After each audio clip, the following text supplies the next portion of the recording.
నమస్కారం, welcome to S4 media. నేను మీ రేఖ. ఈ ప్రజెంట్ ఆర్థిక పరిస్థితుల్లో చూస్తున్నట్లయితే ఎక్కడ చూసినా చెక్ బౌన్స్ అనేవి వింటూనే ఉన్నాం, చూస్తూనే ఉన్నాం. దీనివల్ల చాలామంది ఎంతో సఫర్ అవుతున్నారు. దీని గురించి పూర్తి అవగాహన అయితే ఇవాళ తెలుసుకుందాం. దీని గురించి మరిన్ని వివరాలు మనకి తెలియజేయడానికి ప్రముఖ లాయర్, మాజీ additional public prosecutor Shri Sirigineedi Vijayakrishna garu అయితే మనతో ఉన్నారు. నమస్కారం సార్. నమస్తే అమ్మ. నమస్తే S4 మీడియా ప్రేక్షకులకు. చెప్పమ్మా మీ డౌట్స్. సార్, అసలు ఎన్ఐ యాక్ట్ అంటే ఏంటి? నెగోషియబుల్ ఇన్స్ట్రుమెంట్ యాక్ట్ అంటారమ్మా. 1881లో దీన్ని తీసుకొచ్చారు. నెగోషియబుల్ ఇన్స్ట్రుమెంట్ యాక్ట్ 1881లో దీన్ని మనం ఈ చట్టాన్ని రూపొందించుకున్నాం. దీంట్లో భాగంగా 138 NI act, negotiable instrument act is concern check బౌన్స్కి సంబంధించి అంశాలన్నీ కూడా అందులోకి వస్తాయి. ఈ చట్టం వల్ల ఎవరికి ప్రయోజనాలు కలుగుతాయి సార్?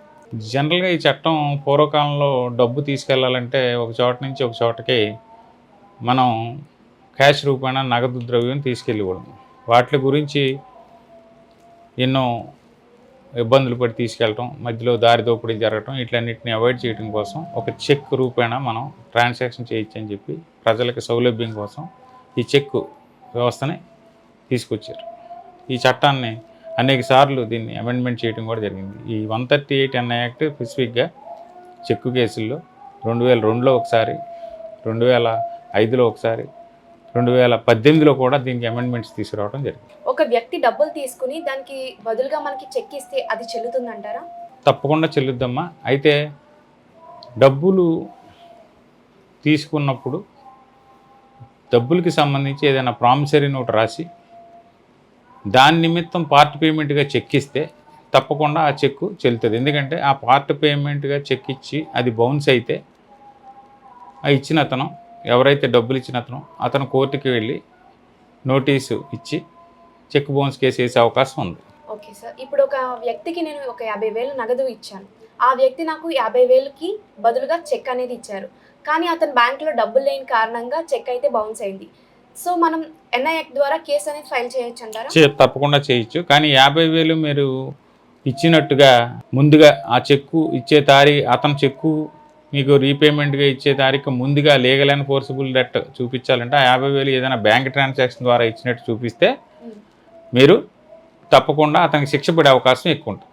ఈ ఎన్ఐ యాక్ట్ ద్వారా కేసు ఫైల్ చేయాలంటే ఏమైనా డాక్యుమెంట్స్ మనకి నీడ్ ఉంటుందా సార్? కంపల్సరీగా NI యాక్ట్ ఫైల్ చేయాలంటే ఏదైతే ప్రామిసరీ నోటు మీద డబ్బు ఇచ్చారో ఆ ప్రామిసరీ నోటు, తర్వాత ఏదైతే ఆ ప్రామిసరీ నోటు బాకీ తాలూకా పార్ట్ పేమెంట్గా ఇచ్చిన చెక్కు ఉంటుంది కదండి, ఆ చెక్కు మీరు బ్యాంకులో ప్రజెంట్ చేశారనుకోండి.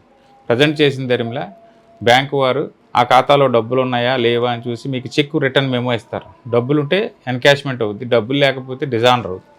డిజానర్ అయిన ఇంటిమేషన్ మీకు బ్యాంకు వారు ఇచ్చిన దగ్గర నుంచి మీరు 30 రోజుల్లోపు న్యాయవాదిని సంప్రదించి నోటీస్, స్టాట్యుటరీ లీగల్ నోటీస్ ఇవ్వండి. ఆ లీగల్ నోటీసులోనే అతనికి 15 రోజుల్లోపు ఈ చెక్ అమౌంట్ మాకు చెల్లించిన ఎడల మేము కోర్టు పరిముఖంగా మీ మీద కేసు వేస్తామని కూడా తెలియజేయాలి. ఆ 15 రోజులు గ్రేస్ పీరియడ్ అతనికి ఇచ్చే వరకు మీరు ఏ కేసు వేయకూడదు. ఒకవేళ అటువంటి కేసు ఏదైనా మీరు ముందుగా వేస్తే మీ కంప్లైంట్ చెల్లదు, ప్రిమెచ్యూర్ కంప్లైంట్గా కోర్టు వారు కొట్టేస్తారు. అందుకని ఇందులో నియమ నిబంధనలు చక్కగా పాటించి న్యాయవాదిని సంప్రదించి కేసులు వేసుకోవాలి. మనలో చాలా మందికి తెలియదు సార్, అసలు చెక్ బౌన్స్ అంటే ఒకసారి బౌన్స్ అయితేనే కేసు వేయాలా, లేదంటే మల్టిపుల్ టైమ్స్ చెక్ బౌన్స్ అయితే కేసు వేయాలంటారా? దానికి చట్టంలో ఏమని చెప్పబడింది అంటే చెక్కు వ్యాలిడిటీని నిర్ధారించారు. చెక్కు వ్యాలిడిటీని 6 monthsగా నిర్ధారించి ఆ చెక్కు వ్యాలిడిటీలోపు ఎన్నిసార్లైనా number of times you can present it on the information given by the person who borrowed the loan. అతను ఎవరైతే నువ్వు ఒక 10 రోజులాగా వేసుకో, లేకపోతే ఒక 20 రోజులాగా వేసుకో, నేను మళ్ళీ డబ్బు వేస్తాను అకౌంట్లో, నువ్వు ఒక నెల రోజులాగా వేసుకో, అలాగే 6 నెలల వరకు అతను గడపచ్చు. అతని మాటలు నమ్మి అతను ఎన్నిసార్లైనా number of times he can present the cheque. Cheque bounce అయిన తర్వాత ఎన్ని రోజుల్లోపు నోటీసులు ఇవ్వాలి సార్? 30 days లోపు బ్యాంకు వారు రిటర్న్ ఇచ్చిన తర్వాత 30 days లోపు నోటీస్ ఇవ్వాలి. అక్కడి నుంచి నోటీసు అందుకున్న తర్వాత 15 రోజులు ఆగి కంప్లైంట్ వేయాలి.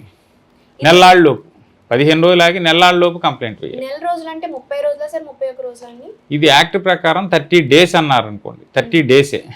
మనం ఇందులో విషయాల్లో చాలా గ్రెగేరియన్ క్యాలెండర్ని మనం ఫాలో అవుతారు లాలో. ఇక్కడ ఇంగ్లీష్ క్యాలెండర్ మనం ఫాలో అవ్వం. అప్పుడు యాక్ట్ ప్రకారం 30 days అన్నారనుకోండి, మనం 30 రోజుల్లోనే వేయాలి. యాక్ట్ ప్రకారం 1 మంత్ అన్నారనుకోండి, అప్పుడు మనం గ్రెగేరియన్ క్యాలెండర్ను ఫాలో అవ్వాలి. ఈ కేసు ఫైల్ చేయడానికి అసలు ప్రొసీజర్ ఏంటి సార్? ఈ కేసు ఫైల్ చేయాలంటే ముందుగా లీగల్ ఎన్ఫోర్సబుల్ డెట్ ఉండాలి. అంటే ఒక ప్రామిసరీ నోట్లో అప్పు తీసుకున్నా, లేకపోతే ఏదైనా ఒక ఖాతా పద్దు నువ్వు ఒక షాప్కి వెళ్ళి ఒక క్రెడిట్ నువ్వు తీసుకుని అక్కడ సంతకాలు పెట్టి ఆ క్రెడిట్ వోచర్ తీసుకుని అతనికి డబ్బు చెల్లించకుండా మళ్ళీ ధర్మిలా అతనికి చెక్ ఇచ్చినట్టయితే ఆ చెక్ బౌన్స్ అయితే అది కూడా కేసు కింద కన్వర్ట్ చేసి వేసుకోవచ్చు.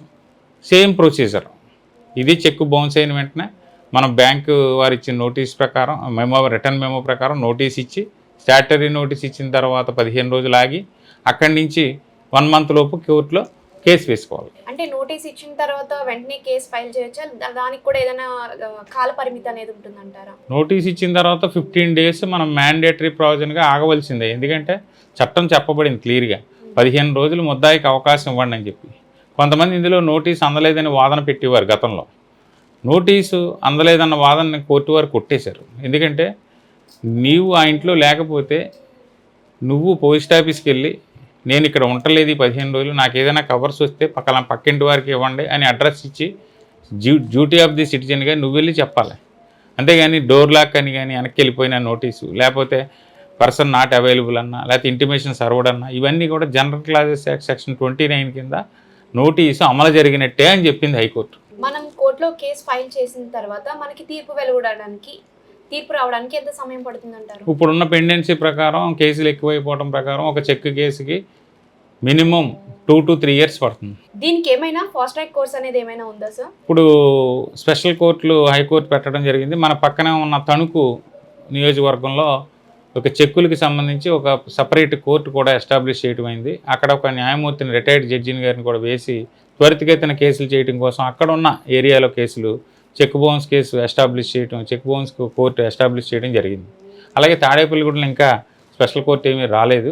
రెగ్యులర్ మ్యాజిస్ట్రేట్ కోర్టే ఇక్కడ చెక్ కేసులు కూడా పరిష్కరిస్తున్నారు. ఇప్పుడు నేరం రుజువైతే కేసు ఫైల్ చేసిన వారికి ఎలాంటి బెనిఫిట్స్ అనేవి ఉంటాయి సార్? జనరల్గా ఈ కాంపెన్సేషన్ కూడా ఈ చెక్ కేసులు ఇవ్వటం జరిగింది. ఇప్పుడు ₹1,00,000 చెక్ బౌన్స్ అయితే కోర్టు వారు ₹2,00,000 కాంపెన్సేషన్ 357 CRPC కింద గతంలో మరి కంప్లైనెంట్కి నష్టపరిహారంగా కూడా ఇచ్చేవారు. దాంతోపాటు 2 సంవత్సరాల శిక్ష, ₹10,000 ఫైన్ కూడా వేసేవారు కంప్లైనెంట్ తరపున ఒకవేళ నేరం రుజువైతే.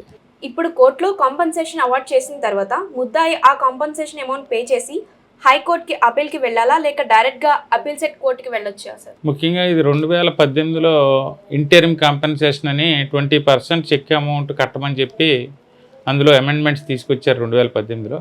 దాంట్లో ప్రకారం మనం కోర్టులో కేసు వేసిన తర్వాత కంప్లైనెంట్ నాకు 20% కాంపెన్సేషన్ ఇంటరిమ్ కాంపెన్సేషన్ ఇవ్వని పిటిషన్ పెట్టిన తర్వాత కోర్టు వారు 60 రోజుల్లోపు ఇంటరిమ్ కాంపెన్సేషన్ 20% కట్టమని ముద్దాయికి ఆదేశాలు జారీ చేస్తే ఒకవేళ ముద్దాయి 60 రోజుల్లోపు కట్టకపోతే ఇంకో గ్రేస్ పీరియడ్ 30 రోజులు పెంచి కట్టమని కోరే అవకాశం ఉంది. అప్పటికే ముద్దాయి కట్టకపోతే ముద్దాయి వాదనని పరిగణలోకి తీసుకోవద్దన్నారు తప్ప తదుపరిగా అతనికి ఏమి వారెంట్ ఇచ్చి అరెస్ట్ చేయమని చెప్పలేదు. కాకపోతే విచారణ మాత్రం మామూలుగా జరుగుతుంది. విచారణ జరిగినప్పుడు ముద్దాయి వాదనని పరిగణలోకి తీసుకోకుండా కంప్లైనెంట్ తరపున శిక్ష పడే అవకాశం ఉంటుంది. కాబట్టి ఇంటరిమ్ కాంపెన్సేషన్ అనేది ముద్దాయి ఇప్పుడు కట్టుకోవడం మంచిది. ఒకవేళ ముద్దాయి కేసు కొట్టేసిన తర్వాత అదే ఇంటరిమ్ కాంపెన్సేషన్ ముద్దాయి కంప్లైనెంట్ నుంచి క్లెయిమ్ చేయొచ్చు అని కూడా చట్టంలో చెప్పబడింది. తిరిగి రికవరీ చేసుకునే అవకాశం కూడా ఉంది. శిక్ష పడిన తర్వాత అపీల్ అన్నది చేసుకోవడం ఉంటుందా? ఏ కోర్టులో అపీల్ చేసుకోవాలంటారు సార్? జనరల్గా శిక్ష పడిన తర్వాత మ్యాజిస్ట్రేట్ కోర్టులో శిక్ష పడితే జిల్లా కోర్టులోకి అప్పీల్ చేసుకుంటారు. 378 కింద 374 కింద అపీల్స్ అనేవి CRPC కింద పాత చట్ట ప్రకారం కూడా ఉన్నాయి. ఇప్పుడు 422 కింద భారతీయ న్యాయ సంహిత, సురక్షా సంహిత ఇవన్నీ అమెండ్ అయినాయి కాబట్టి కొత్త చట్టాల్లో కూడా అపీల్ ప్రావిజన్ ఇచ్చారు. దాని కింద అపీల్ చేసుకున్నప్పుడు జిల్లా జడ్జి గారు ఇంటరిమ్ కాంపెన్సేషన్ కింద 20% కడితే నేను శిక్ష నిలుపుదల చేస్తాను అపీల్ తేలే వరకు అని చెప్పి మధ్యంతర ఉత్తర్వులు కూడా పాస్ చేసే అవకాశం ఉంది. అప్పుడు అపీల్ కోర్టులో 20% అమౌంట్ కడితే ముద్దాయి తాత్కాలికంగా అతనికి వేసిన శిక్ష నిలుపుదల చేసి అపీల్ విచారణ చేయడానికి అవకాశం ఉంది. ముఖ్యంగా చెక్ బౌన్స్ కేసెస్లో ప్రతివారు గుర్తుపెట్టుకోవాల్సింది ఏంటంటే బ్యాంకు అధికారి మనకు ఫోన్ చేసి రిటర్న్ మెమో ఇచ్చినప్పుడు దాని మీద డేట్ చూసుకోవాలి. అది ఏ తారీఖున అతను రిటర్న్ చేశాడు అన్నది వెంటనే దాని మీద డేట్ చూసుకున్న వెంటనే న్యాయవాదిని సంప్రదించాలి. ఎందుకంటే దాని మీద డేటు మనకి లెక్కలోకి వస్తుంది, రిటర్న్ డేటు. అక్కడి నుంచి 30 రోజుల్లోపు న్యాయవాది ద్వారా నోటీస్ ఇవ్వకపోతే మీరు స్టాట్యుటరీ లిమిటేషన్స్ ఏమైతే ఈ చట్టంలో చెప్పారో అవి కాలదోషం పెట్టే అవకాశం ఉంది. ఆ తర్వాత ఆ డబ్బు రికవరీ అయ్యే అవకాశం ఉండదు. ఒకవేళ కొన్ని తీర్పులు ఉన్నాయి, ఒకవేళ ఎందుకు లేట్ అయింది, ఎందుకు మనం సకాలంలో ఇవ్వకపోయామంటే సెక్షన్ 5 ఆఫ్ లిమిటేషన్ కూడా దీనికి వర్తిస్తుందని చెప్పిన తీర్పులు కూడా ఉన్నాయి.